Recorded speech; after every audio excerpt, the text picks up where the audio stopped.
अस्सलाम वालेकुम नाजरीन, मैं आफ्ताब अहमद और आप हमारा official YouTube channel Hadi TV देख रहे हैं। आज की एक बहुत मालूमाती वीडियो के साथ आपकी खिदमत में हाज़िर हैं। आप इस वीडियो को लाजमी देखिएगा और इसे बाकी स्टूडेंट्स से लाजमी शेयर कीजिएगा।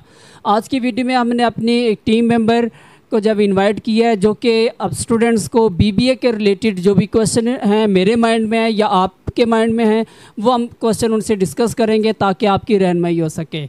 और वीडियो को देखने से पहले आप हमारा चैनल लाजमी सब्सक्राइब करें और बेल आइकन को लाजमी प्रेस कर लें ताकि इस तरह की मालूमाती वीडियो आप तक पहुंचती रहें।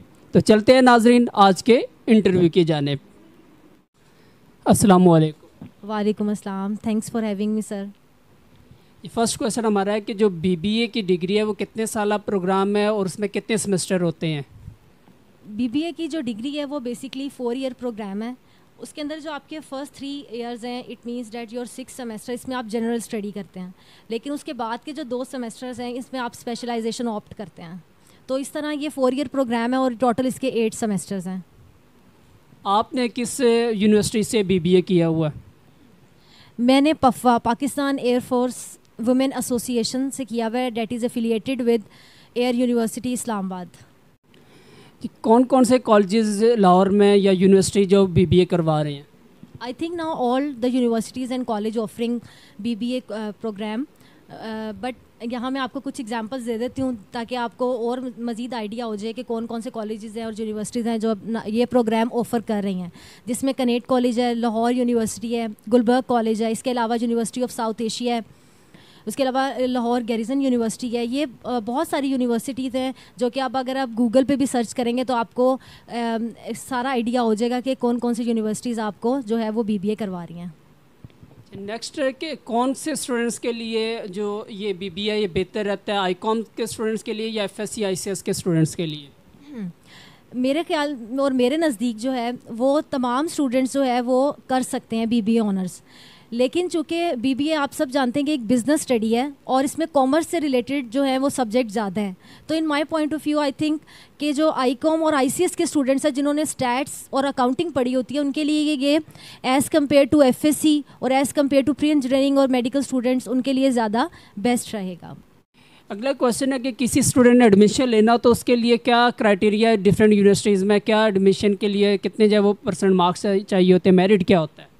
अगर हम एलिजिबिलिटी क्राइटेरिया की बात करें तो इतना कोई हार्ड एंड फास्ट रूल नहीं है। अगर आपके 50 to 60% मार्क्स हैं then you can apply. Next के इस डिग्री के मेजर सब्जेक्ट्स कौन कौन से होते हैं? किन सब्जेक्ट पे ज़्यादा फोकस किया जाता है ताकि स्टूडेंट्स को उस पर ग्रिप हो? एज आई डिस्कस्ड अर्लियर कि ये एक बिज़नेस डिग्री है, सो इसमें हम बिज़नेस से रिलेटेड अकाउंटिंग, फाइनेंस, ये हमारे मेजर सब्जेक्ट्स होते हैं, जैसे कि business communication, database management, principle of management, financial accounting, ये जो इनके मेजर सब्जेक्ट्स हैं। इसके अलावा हम जो जनरल सब्जेक्ट्स पढ़ते हैं इनमें हमारे पास इस्लामियत, पाक स्टडीज़ भी आता है, फिज़िक्स से रिलेटेड भी हमारे कुछ सब्जेक्ट्स हैं, इसके अलावा कंप्यूटर आईटी से रिलेटेड सब्जेक्ट्स हैं हमारे। So we have to cover almost 42 subject in 4 year programme. किस किस फील्ड में स्पेशलाइजेशन की जा सकती है इस फील्ड? जैसे कि अभी हमने डिस्कस किया कि जो हमारे फर्स्ट 6 सेमेस्टर्स हैं उनके अंदर हम जनरल स्टडी कर रहे हैं। तमाम स्टूडेंट हमारे बैच के सेम जो है वो बुक स्टडी कर रहे हैं, जैसे कि हम सेमेस्टर वाइज कोर्सेज हमने डिवाइड हुआ है हमारा। लेकिन जो हमारे लास्ट 2 हमारे जो सेमेस्टर हैं, जो हमारा लास्ट ईयर है, उसके अंदर हमारे पास ऑप्शन होती है। Now it's a time to make a choice. आप बीबीए इन फाइनेंस चॉइस कर सकते हैं, BBA in banking and insurance and BBA in human resource. It depends on you कि आप किस फील्ड की तरफ जाना चाहते हैं। अगर तो आप बीबीए इन फाइनेंस करेंगे तो आपके सब्जेक्ट्स में फाइनेंस से रिलेटेड जो है वो सब्जेक्ट और जो स्टडी है वो ज़्यादा होगी। अगर आप बैंकिंग एंड इंश्योरेंस की तरफ जाना चाहते हैं देन आपको international and national banking insurance ये सब्जेक्ट्स जो हैं आपको रीड करने पड़ेंगे। इसके अलावा इन्वेस्टमेंट आ जाएगी, बैंकिंग रिस्क आ जाएगा। और एट द एंड अगर आपके पास बीबीए इन ह्यूमन रिसोर्स है then you should have to be study about training and development, international business, international relationship.